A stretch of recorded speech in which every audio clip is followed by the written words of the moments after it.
Nous sommes avec Frédéric Le Turc, maire centriste de la ville d'Arras, dans le Pas-de-Calais. Un certain nombre de vos collègues, vous et vos collègues, vous êtes plus de 100, hein, avaient signé une tribune, une pétition, enfin décidé d'un coup de gueule, parce que, monsieur le maire, vous n'avez pas suffisamment de vaccins au regard de la population du Pas-de-Calais qui est de entre 1 et 2 millions d'habitants. Hein. 1,5 million d'habitants, plus exactement. Bonjour à vous toutes et à vous tous. Oui, c'est vrai que on a décidé en fait de faire une lettre commune au président de la République parce qu'on voit bien qu'il y a un gros décalage entre les annonces présidentielles, les annonces gouvernementales et puis ce que l'on vit sur le terrain. C'est quoi sur le terrain? Parce que il y a des endroits où on a du vaccin où on le jette. Il y a des endroits où des médecins jettent des doses d'AstraZeneca. Et vous, on les jette pas chez vous les doses?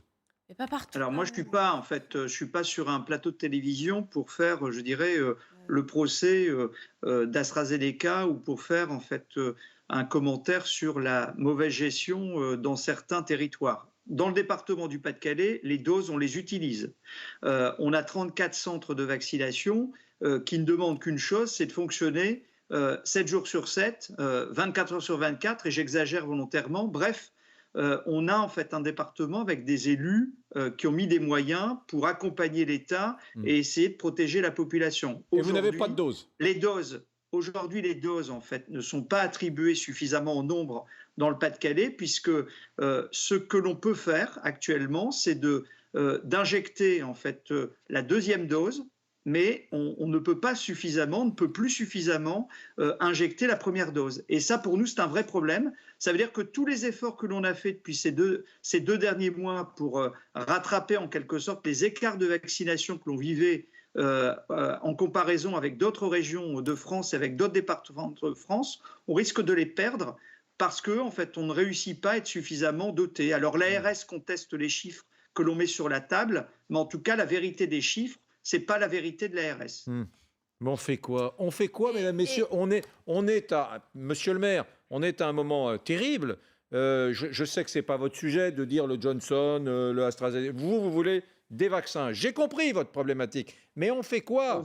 On a des gens qui ont une certaine défiance vis-à-vis d'AstraZeneca. On découvre que Johnson & Johnson, sur les aspects thrombotiques de thrombose, va susciter la même défiance des Français et des autres, parce que c'est à peu près la même mécanique vaccinale, donc il y aura des thromboses. On ne va pas avoir assez de Pfizer pour vacciner tout le monde, tous les Français. On fait quoi? La première chose, c'est qu'il faut dire la vérité. Et je pense que les Français méritent la vérité. Et c'est quoi la vérité? Deuxième chose, en fait, la vérité, c'est quand il y a un problème. Quand il y a un problème, en fait, on dit qu'il y a un problème. Et quand on n'a pas assez de vaccins, on dit qu'on n'a pas assez de vaccins. Mais on l'a dit. Non. On a dit les commandes qu'on allait avoir à venir.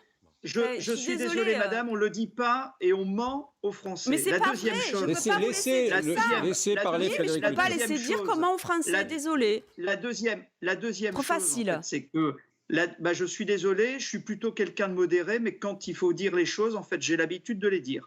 La deuxième chose, en fait, c'est que on doit en fait arrêter d'inquiéter les Français à tort ou à tort ou à raison, parce que clairement, certains vaccins posent peut-être certains problèmes, et c'est bien qu'on prenne la décision de les retirer peut-être du marché, mais il faut surtout en fait qu'on arrête d'inquiéter inutilement en passant en boucle en fait des informations qui conduisent à ce que on n'ait peut-être pas plus de problèmes avec les vaccins dont on fait des commentaires actuellement qu'avec les vaccins que l'on injecte pour les grippes habituellement. Il faut aussi, en fait, je pense, replacer les choses à leur juste niveau. Troisième chose, on est quand même dans un pays extraordinaire où, en fait, on était il y a un an concerné par le Covid, et en un an, on a réussi, dans ce monde dans lequel on a la chance de vivre, de produire, en fait, des vaccins pour soigner.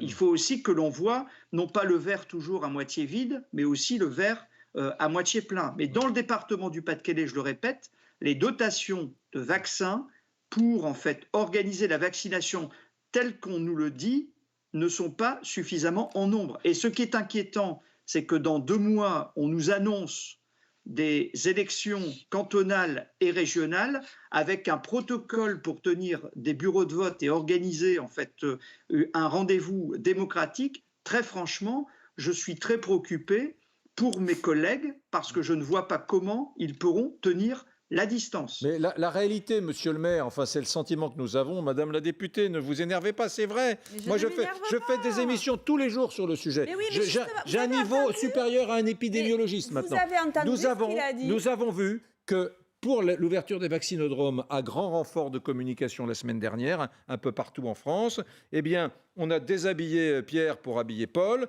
Un certain nombre d'élus de petits centres de vaccination n'ont plus eu de doses pendant 15 jours pour les donner dans ces grands centres de vaccination que sont les vaccinodromes. Bon, ça s'est vu en Seine-Saint-Denis, en Île-de-France, dans les Hauts-de-France, dans l'Ouest, dans le Sud-Est, partout, tout le monde a témoigné. Moi, je suis le réceptacle de cela. Les gens m'envoient des mails, des élus, pas des mythomanes, des élus m'envoient des mails, de gauche, de droite. Donc c'est une réalité. Et ce que vit ce maire, c'est une réalité. Aujourd'hui, on a un nombre très contraint de doses et je ne vois pas comment la situation pourrait s'améliorer, puisque avec ce qui se passe sur AstraZeneca, c'est ce que je voulais vous faire dire, monsieur le maire.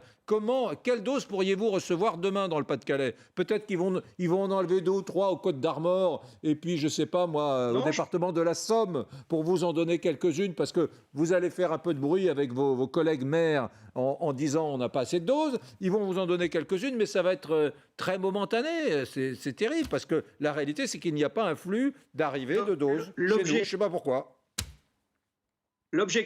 L'objectif pour nous, en fait, c'est que les dotations qui sont affectées au département du Pas-de-Calais permettent non pas de simplement faire la deuxième injection, mais d'organiser la première injection et de protéger correctement les populations qui rentrent dans les catégories vaccinables.